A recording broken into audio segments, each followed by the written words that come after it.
Nazali porteur ya message ya président national.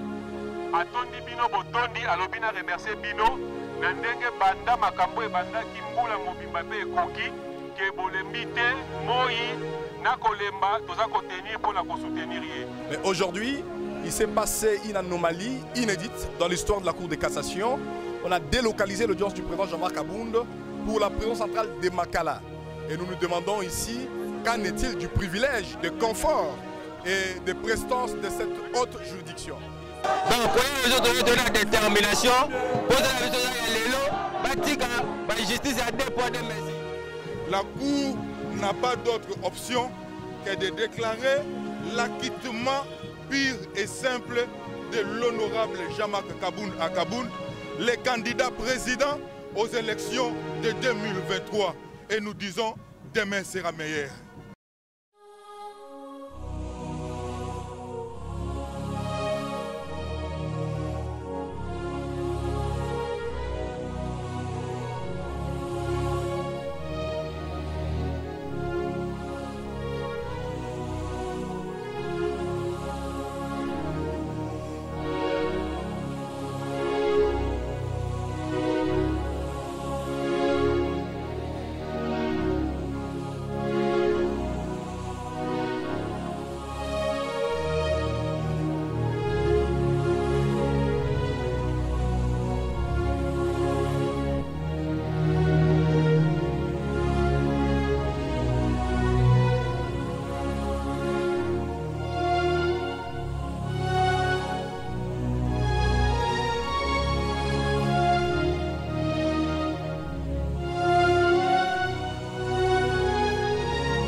à l'immédiat même, sans condition.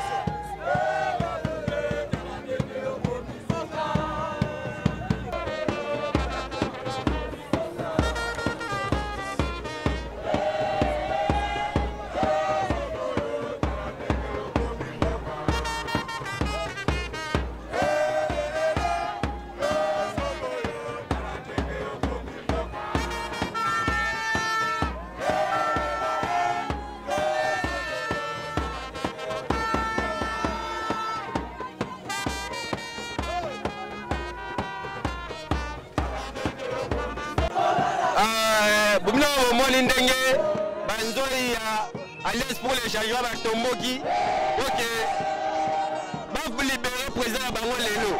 Donc, pour les autres, on a la détermination. Pour la raison que Lelo, la justice a deux poids de mesures. Pour la raison que Lelo, toujours la président Abisso.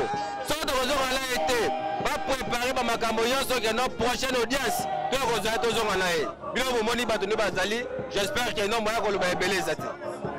Pardon? Oui, on a la fédération à Tchang. Vous avez la popularité dans le Batomboki. Tchang a la pose à poser la Babaza Libanda. Pose à la président Abisso, Abima, pour ça la Oya la gagne pour la peuple. Donc, ce que Tchang est le la Kanda, parce que la pose à justice c'est la équitable. Merci.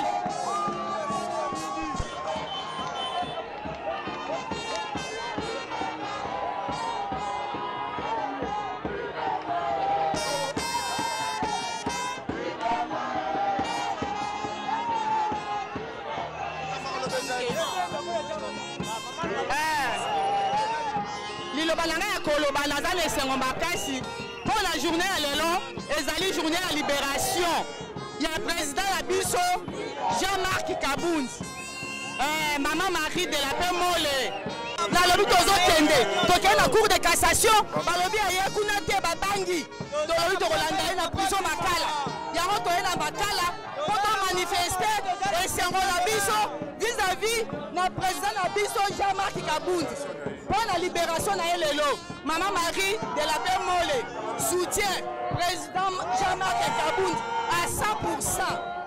Héros vivant. Merci. Sozolanda na mibeko ya mboka elobike bakokokanga depute soki adénonce vérité na mibeko ya mboka ezali zisa mboka baleve baviole loi bazwi Jean-Marc Kabound na immunité na nyonso batie na kati ya prison ya liboso yango wana place baleve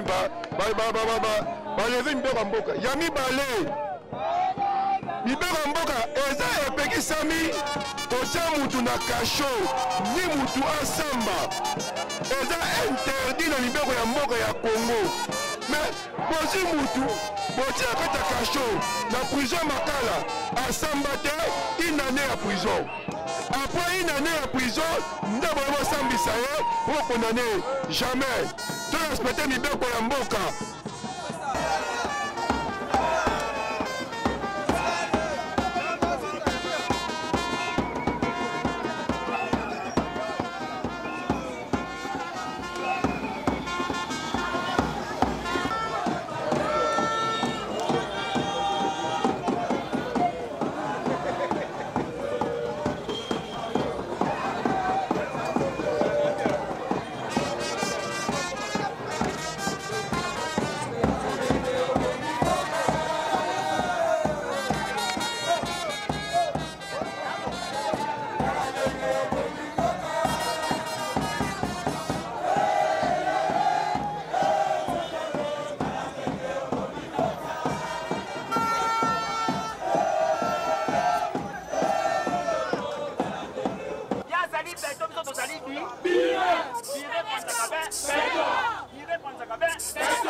basali le côté senga oyo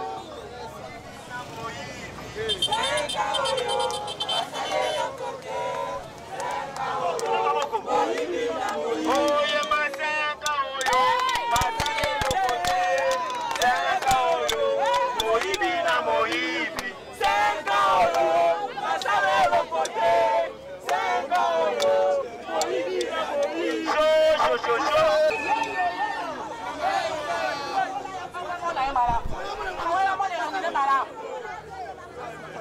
Richard Kosanga yelo. Comment on a Richard Kosanga là pour soutenir président Jean-Marc Kabound. À Kabound. Yewana.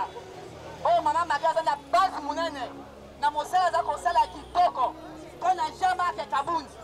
Côtier Moutou Bakata. Kona ye. Nous avons mis nos têtes à couper. Kona Jean-Marc Kabound. Contre Ebiti Azali héros vivant. Yango wana na la Kisibino président fédéral la biso yeyo yo boyoka kaina sango. Ole tele maboko.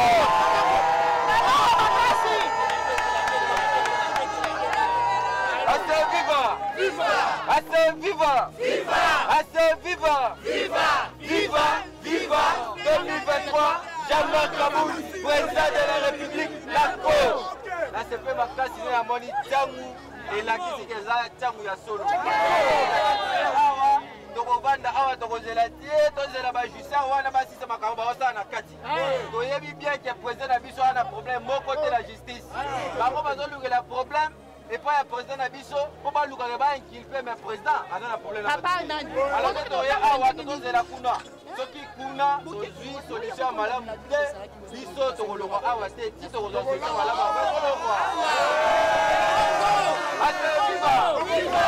Boyemba, tout ce pays-là, président Nabiso, on a la position malade. Merci.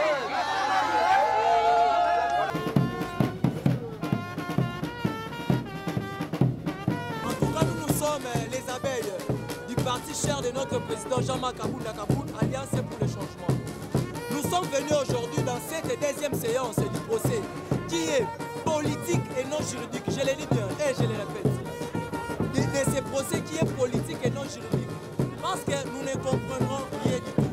C'est déjà une année que notre président est arrêté illégalement. Il est arrêté illégalement sans pour autant rien faire. Or qu'ils oublient, ce n'est qu'un parlementaire. Il a ses droits et libertés de déclarer les choses lorsqu'il ne va pas dans le pays. Il a ses droits. Mais aujourd'hui, ça fait déjà une année, on nous fait comme ça, ceci, cela. On ne comprend rien. D'ailleurs, la première séance, c'était prévu à la Cour de cassation. Là-bas, on avait assisté. On nous a reporté encore non pour aujourd'hui les 14. Aujourd'hui les 14, en arrivant là-bas à la Cour de cassation, on nous dit subitement non. On a fait la délocalisation pour venir à la prison centrale de Makala de Boum. On ne comprend rien. Qu'est-ce qu'ils veulent pour notre président?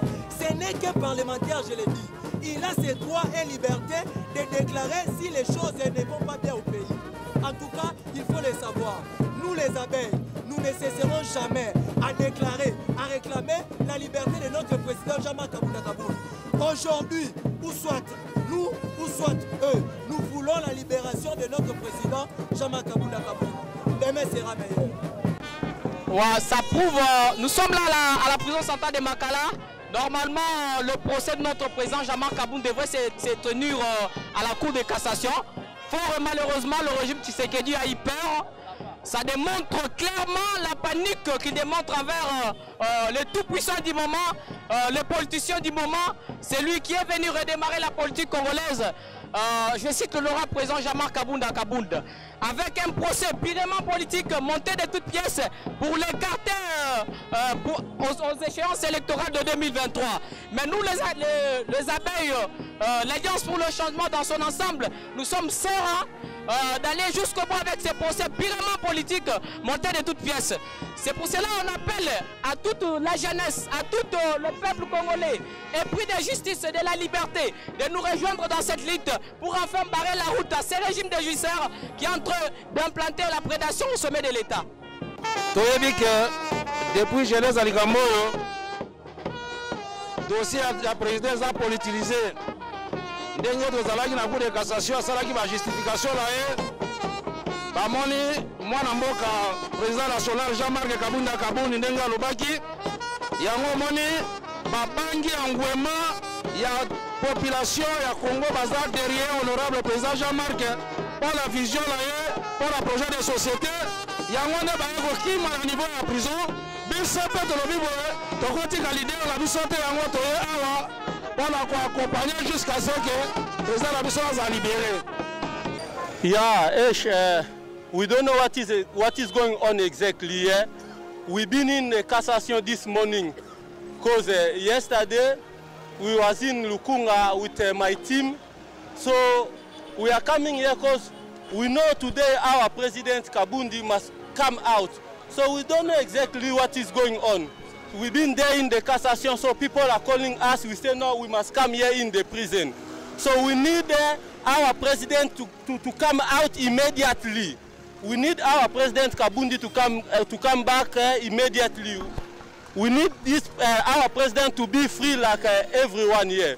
So those judges who is going to judge our president, I'm telling them must leave our president free today. Today we are not going tomorrow. We are waiting for our president today.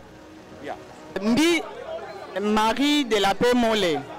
Na doyane na Cour de cassation doda Jean-Marc Kabundi. Bamopiaki bona ogbia bune dio ogbia bapeka modika. To doyane babali na nunite ane la Cour de cassation a doisi anete to ken na prison centrale. Bonne nous to boki ane na prison centrale. Nde Jean-Marc Kabundi a dit na kati na grande salle on est à prison bapeka mosambisa do dabo badikende ogbiabune et dit ogbiabune babalite bakadika nde Jean-Marc Kabundi na liberté donc il dit ogbiabune to doyane changu nsele tobokiane ne poma topeka attaque au cabo badike Jean-Marc Kabundi bone to hombe ne hikano ya nuni et hukabona. Merci. Bon, betoke na moi regret fioti na kumona na justice ya beto ya Congo beto mesa bake audience ya beto ya sona fanda bubu na cour de cassation beto nyosto kona na cour de cassation beto mekuma na cour de cassation mekuma audience mekuma diara na prison centrale ya Makala beto mekuma na tola prison centrale ya Makala beto na kumona beto nyosto beto na nganda mulu musi personnellement mekatuba na kati donc ametuba beto bima beto mekusa na nganda beto saba fait toi et solution nini bazola ya beto nyonso neko beto nyonso ba neko beto telemaka beto kusa ko soutenir président national ya beto honorable Jean-Marc Kabundi Kabundi donc beto vraiment na ngandi vraiment na manyo mingi beto na omona justice ya Congo toujours manipuler na président Félix angena ko manipuler justice ngolo vraiment batukena ko yiba mo bagena ko bima mais mutu betu ba vérité ngena na prison beto mesa ba ke vérité betu yato vana fingila mutu betu ba vérité angeka ko na prison batu me yiba mbongo beto na omona wana kutambula na ba jeep ya beto na union mingi papa Félix beto ko pesa même pas deuxième mandat donc ça ba ngé 2023 ngeke na porte beto na kuka na 2023. Oui, bonjour maître journaliste, vraiment. Il y a artiste Mbalama Koko. Vraiment, ce toy a pensa, tu es le président de Bisso Jean-Marc Kabundi. Donc Jean-Marc Kabundi président de Bakanga et pensa, il a pensa Sali Amalonga, tu sois babenate. Tu es na cour de cassation pour nous habiter que dossier n'est en prison, on Bisso nyonso, au monde va te belé, tu es en prison. En tout cas, bon libérer le Bisso président. Bon libérer ce président pour président, azan a souci na Bisso Bakongolais. Vraiment, azan a besoin na Bisso Bajen, tous à la bien. Tolera kitoko, tota mon ami tuka, tous à millionnaire, tout le monde va jamais en étranger. En tout cas, pour passer ce président na biso penda liberté abima, pour avoir un souci à la population. Mais tout ça, le bateau va quoi cadrer biso va quoi entreprise pour na bajen tout ça là. En tout cas, kulune ici là. En tout cas, penza merci penza justice penza ça musane malamu bati ce président na biso asa la libanda pour toi évoluer penza mamboza kitoko. En tout cas, merci pour la délégation de maman Koko Sea. Toye ko soutenir président na biso. Jean-Marc, toza toujours simanaye, toza wana, on a hollandais, na action na nyonso partout où ya kozala, on est là pour soutenir Donc on est toujours derrière notre président, Onge Soko. Évidemment, c'est la solidarité congolaise en sigle Soko. Nous sommes là, nous sommes présents pour demander la libération immédiate de l'honorable Jean-Marc Kaboun. Nous sommes dans un état de droit, donc nous pensons réellement que la justice va faire son travail, que les choses seront statuées et finalement nous pouvons obtenir l'acquittement de l'honorable Jean-Marc Kaboun. Merci. Likamnanga ya koloba ezali parce que trop c'est trop c'est trop. Toyebi que honorable Jean-Marc Kaboun azali homme du peuple, azali homme azali on a pona changement total na mboka. Tozo senga ba libérer parce que depuis ba kangaye et tozo comprendre justice ya mboka na biso te ndenge nini ezoko mema makambo ya honorable Jean-Marc Kaboun. Tozo senga bo libérer justice bozala honnête. Libérer parce que ceux qui montent à la vérité pour le peuple, pour l'intérêt de la population, à quoi sert de condamner, à quoi sert de kangaye. Alors, biso to lingité, tout ça qu'on senga, tout ça qu'on yoba avec une dernière énergie, justice, botika, honorable Jean-Marc Kaboun parce que la population a dans la poste na ye ne mutu azana pona ko changer pe pona changement ya mboka. Na banza toujours on a bien botika ko violer l'article et ça dit normalité bokanga un honorable député alors toujours senga bo libérer ye azala libre asala makampe asala eloko talaba vérité pona évolution ya mboka. Je vous remercie. Papa biso pe tozoka moi to uti cour à cassation to ebaki ke audience ko ezakuna na cour à cassation mais à notre grande surprise tozoka ke boya na prison ya Makala nde yango toye ko accompagner mokonzi na biso na prison Makala. Yango tozo mitu na justice ndenge ba memi ye na cour à cassation. Parfois ba moni ba vérité oyo alobaki parce qu'il a dit que des vérités et dans le loko moko oyo atapé à côté té. Ata yo moroneti na kata ndako.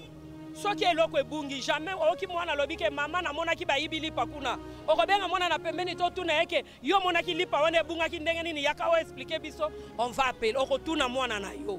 Mais si ko bango ba bengate tout ce que lui il a dit que des vérités. Parfois ba moni que vérité wana et blessé bango nde balobi non. Batia kaba aya ko samba na Makala biso pe to boyite on est là, on est d'accord to ko accompagner toujours to yo kalisusu oya ko bandela. Suite tozozela vraiment to okendete jour wana tozela ki ti 17h30. Nde ba yaki ko bimisa ti 17h30. Nous attendons encore ti ero bango bakolobela nde yango biso tokolongwa po tozonga ndako. Venir vont devoir se rendre compte de cette sentence et ils diront qu'un jour nos pères se sont bâtis, nos pères se sont donnés pour que au jour d'aujourd'hui nous puissions parler de l'état de droit. Nous sommes très confiants et nous disons ceci, la Cour n'a pas d'autre option que de déclarer l'acquittement pur et simple de l'honorable Jean-Marc Kaboun à Kaboun, le candidat président aux élections de 2023. Et nous disons, demain sera meilleur. Comment il était question de la plaidoirie, c'est ce que tantôt nous vous avions dit autrefois. Aujourd'hui, il y a eu bel et bien la plaidoirie et les chefs d'accusation n'étaient pas accompagnés des éléments, à savoir les preuves telles qu'exigées. Et vous allez comprendre que nous qui avons assisté, et même l'Assemblée qui a assisté à ce que nous appelons cette brillante plaidoirie, ont découvert que le ministère public a fait preuve de beaucoup d'insuffisance en ce qui concerne les preuves matérielles qui pouvaient inculper l'honorable Jean-Marc Kaboun à Kaboun. C'est pourquoi nous insistons sur cet aspect des choses, à savoir l'acquittement pur et simple. Parce que l'honorable Jean-Marc Kaboun à Kaboun n'a pas sa place ici. La population congolaise dans son entièreté a besoin de lui.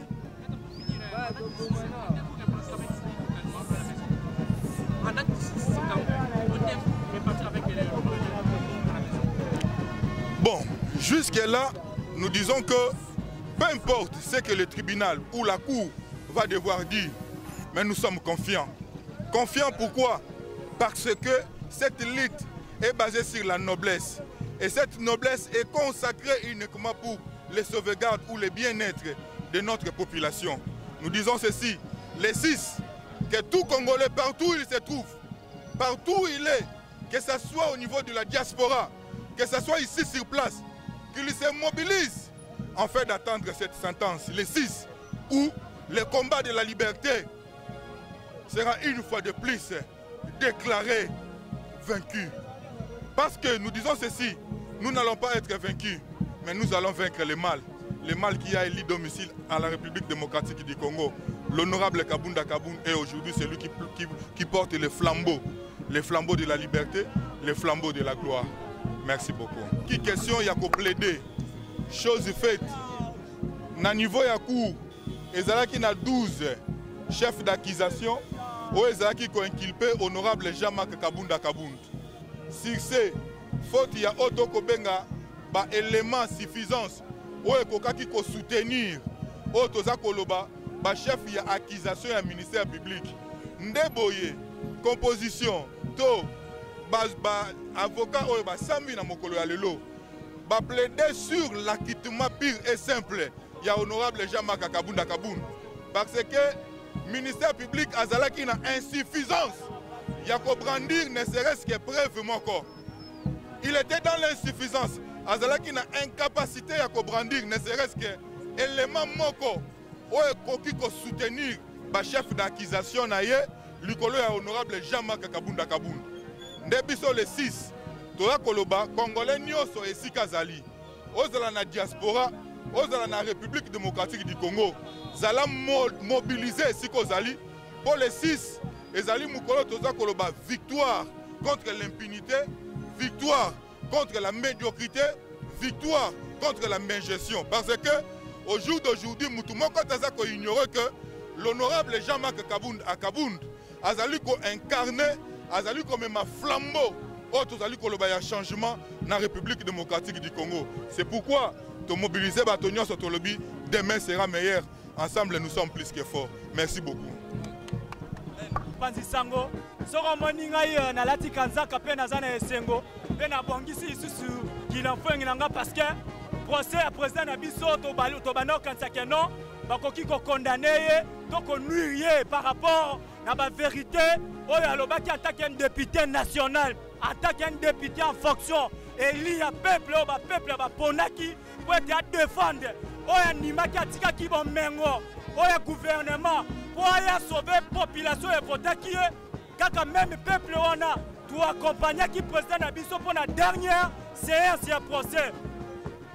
La dernière procès au président Sami Lelo en tout cas Monique non par rapport à Sami et là comment il y a 4 années na quantité on va condamner le président Ezate il y a un bâti procès dans le 6 septembre donc il a délibéré donc le président Nabiso il n'a rien à voir.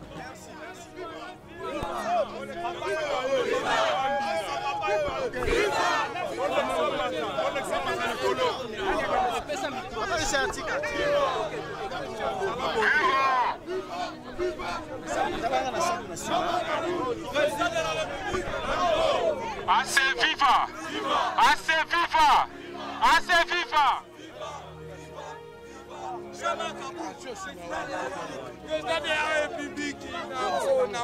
Merci beaucoup, camarades militants du parti.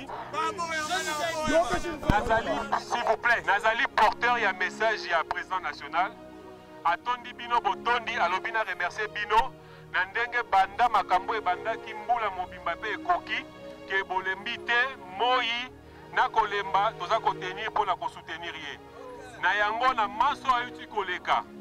Na onyo se lobami cour bazui décision ya kozwa affaire en délibéré ndenge ezalaka selon la procédure et que le 6 septembre nde tokokutana lisusu po wande bakokata likambo yango nde ekosila. Na yango nasengi na bino bozonga na kimia jusque là. Non, parce que ata bolobi boyete parce que eza makambo ndenge esalami et que justice etambolaka nanu ndenge wana ezalaka na badélai. Alors bozonga na kimia tokende lisusu kobongisa ba mobilisation na biso po ete le 6 septembre tokutana lisusu. Merci beaucoup. Merci viva.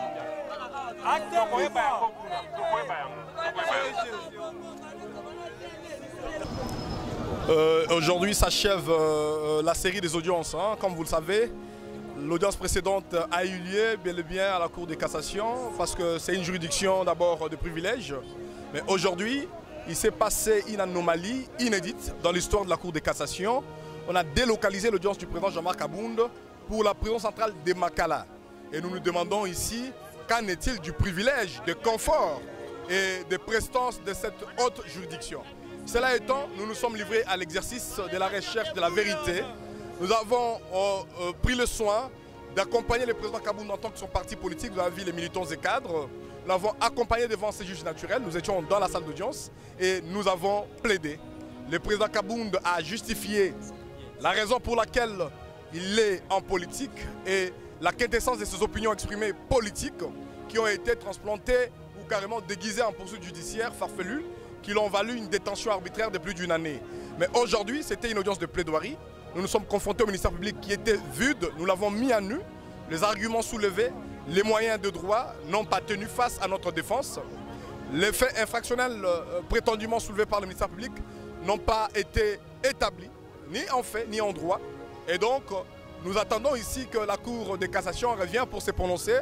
L'affaire a été prise en délibéré pour le 6 septembre 2023. Donc d'ici 3 semaines, nous connaîtrons le sort que notre justice va réserver au procès politique, à un procès d'intention, un procès qui n'étend qu'à museler l'opposition politique, un procès qui ne veut ici que nous ramener dans des années en arrière dans ce processus démocratique et dans notre pays. Après toutes ces années de combat, le régime en place veut ici nous ramener vers les années de la dictature, vers les années du mouboutisme, vers les années donc de la dérive totalitaire. Et nous, l'Alliance pour le changement, derrière le président Jean-Marc Kabound, nous restons intraitables et surtout, nous restons déterminés à faire échec à cette dérive totalitaire.